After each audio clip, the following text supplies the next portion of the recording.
Hey guys, how's it going? It's Will Torres here, the founder of WillSpace in New York City.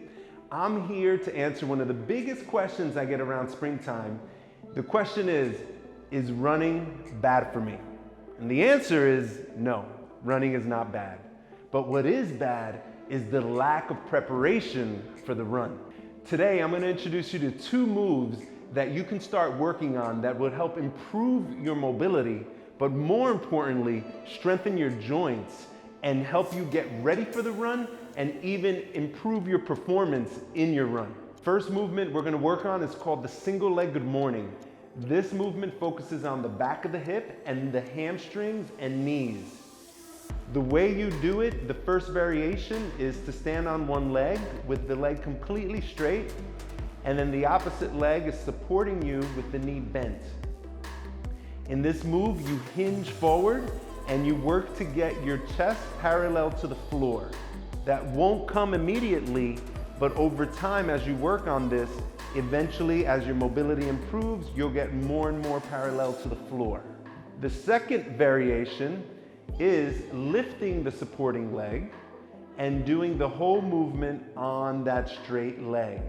The idea here with both variations is that we're stretching the hamstrings with resistance. The resistance in this move comes from the upper body, the weight of the torso. You should work to get 3 sets of 10 repetitions per leg. The next move we're gonna work on is called the diagonal stretch. This move has a big learning curve, so be patient. Initially, there's gonna be a lot of time spent fumbling and feeling off balance. This move focuses on the front of the thigh or the front of the hip and knee. So we're working on the hip flexors and the quads. The first variation of the diagonal stretch, you're working to reach back and touch anywhere from behind the knee to the middle of the calf. As you work on this move and you become stronger, you're aiming in the second progression to get towards the heel of the foot. Ultimately, you're working towards the third progression where the front leg is straight and the back knee is bent and you're reaching towards the heel as well. With each progression, you're putting more and more weight onto the quad and onto the hip flexor. But what's most important here is you're stretching the muscle with resistance. You want to work to complete 3 sets of 10 repetitions per leg. Both these moves are considered loaded stretches. What's unique about loaded stretching is that it's significantly more effective than passive stretching, so just holding the stretch. In these movements, we're using resistance to stretch the muscles so that the range of motion is more usable.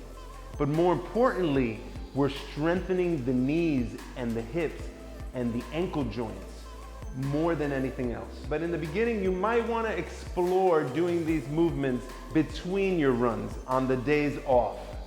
It's going to take time for the tissues to become more mobile and for the joints to become stronger. So this is not something that will change overnight. Think of these movements as reconditioning your muscles and joints, and it's gonna take anywhere from 6 months to a year, depending on where you're starting. If you wanna learn more about our techniques and some of our ideas with regards to movement, check out our blog at willspace.com. If you wanna go deeper into this work and really get a hands-on feel of what we're doing and how we can help you, email us at info@willspace.com. Hope to hear from you soon.